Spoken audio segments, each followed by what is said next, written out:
June 1942. The North African sun burned without mercy.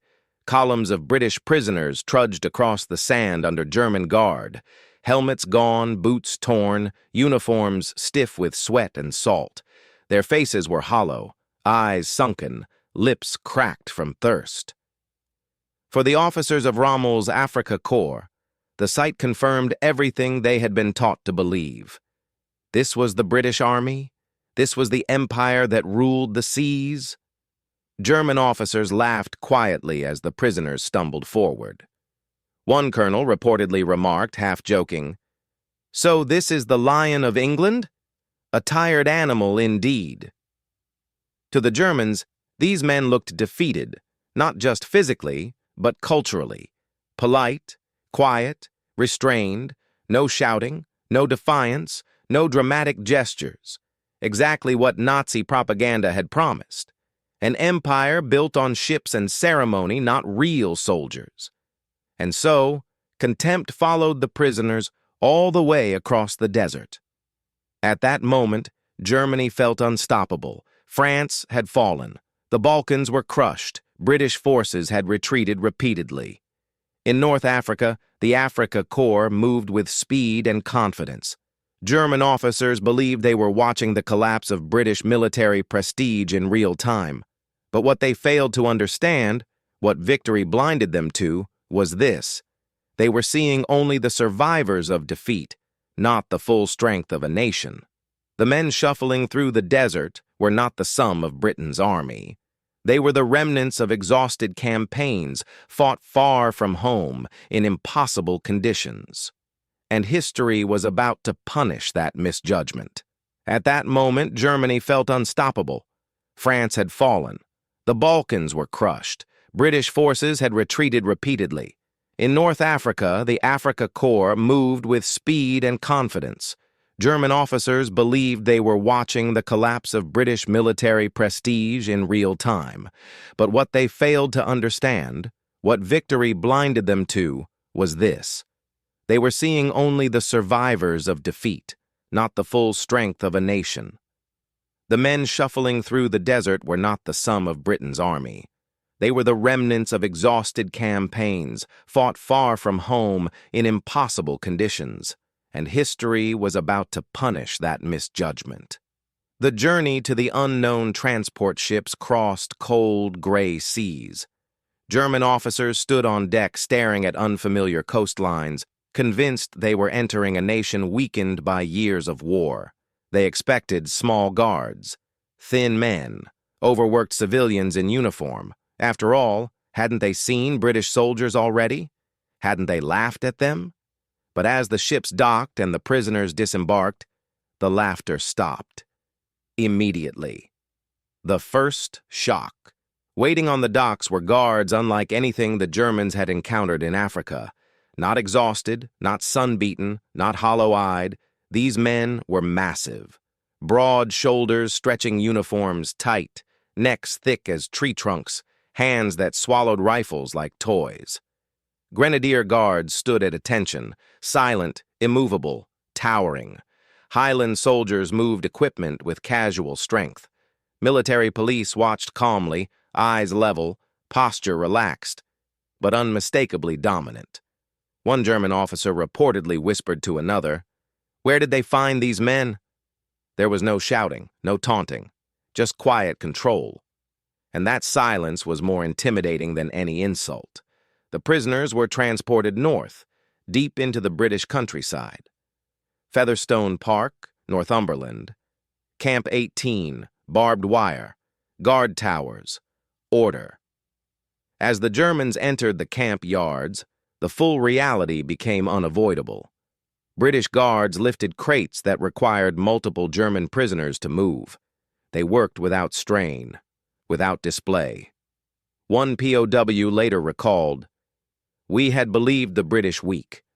What we saw were men built like dock workers and farmers, calm, confident, and unafraid." The mockery of North Africa felt suddenly dangerous, because now the power dynamic was undeniable. The humiliation of comparison. What unsettled the German officers most was not brute strength. It was normalcy. These British soldiers did not act superior. They did not gloat. They did not seek revenge. They simply existed, physically imposing, emotionally controlled, disciplined. The Germans had expected bitterness. Instead, they encountered quiet authority, and that quiet authority forced an uncomfortable realization. They had judged Britain at its weakest moment. The men they mocked in Africa were survivors, not representatives of the whole. German military culture prized aggression, dominance, and intimidation. British military culture prized restraint, endurance, and understatement. What the Germans mistook for weakness was often discipline. What they mistook for politeness was control. A former German officer later admitted, "We thought calm meant fear. We learned calm meant confidence." The British Guards didn't need to prove. One afternoon, a work detail was ordered to move heavy timber across the camp. German prisoners struggled under the weight. They argued, adjusted grips, paused to rest. A British guard stepped forward. Without a word, he lifted one end of the timber alone and held it steady until the others regained balance. No comment, no glare, just strength. The yard went silent. In that moment, something shifted.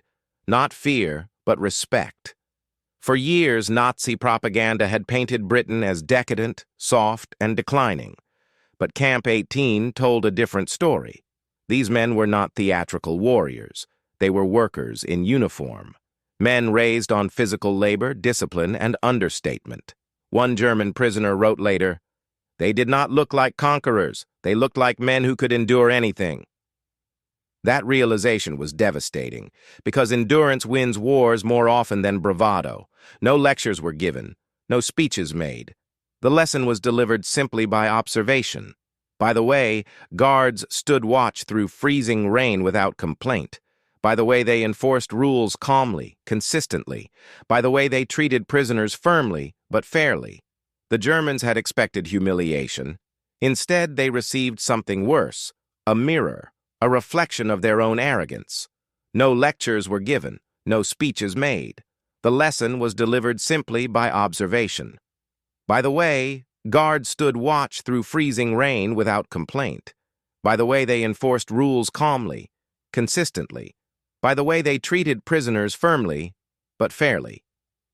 The Germans had expected humiliation. Instead, they received something worse, a mirror. A reflection of their own arrogance. This story isn't about strength alone. It's about misjudgment, about how victory distorts perception, about how propaganda replaces understanding, about how nations reveal their true character not in triumph, but in endurance. The British prisoners in Africa were not symbols of weakness. They were proof of survival under impossible conditions. And the guards at Featherstone Park were not giants because Britain wanted to intimidate.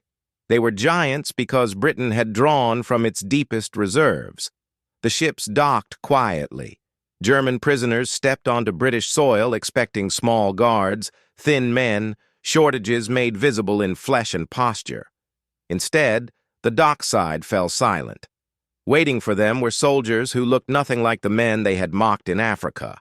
Broad shoulders stretched tight uniforms. Necks thick and rigid, hands large enough to swallow rifles without effort.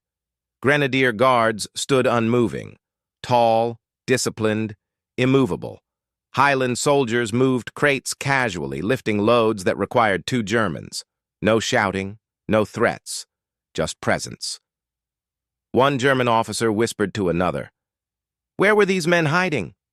The answer became clear as they were transported north, to Camp 18, Featherstone Park. Inside the camp, reality settled in fully. British guards worked without strain. They enforced rules without anger. They watched without hostility. Strength didn't need to announce itself. One afternoon, a work detail struggled with a heavy timber beam. German prisoners argued, adjusted grips, paused to rest. A British guard stepped forward. Without a word, he lifted one end alone and held it steady until the task was done. No comment, no smirk. The yard went quiet. That moment did what propaganda never could. It shattered an illusion.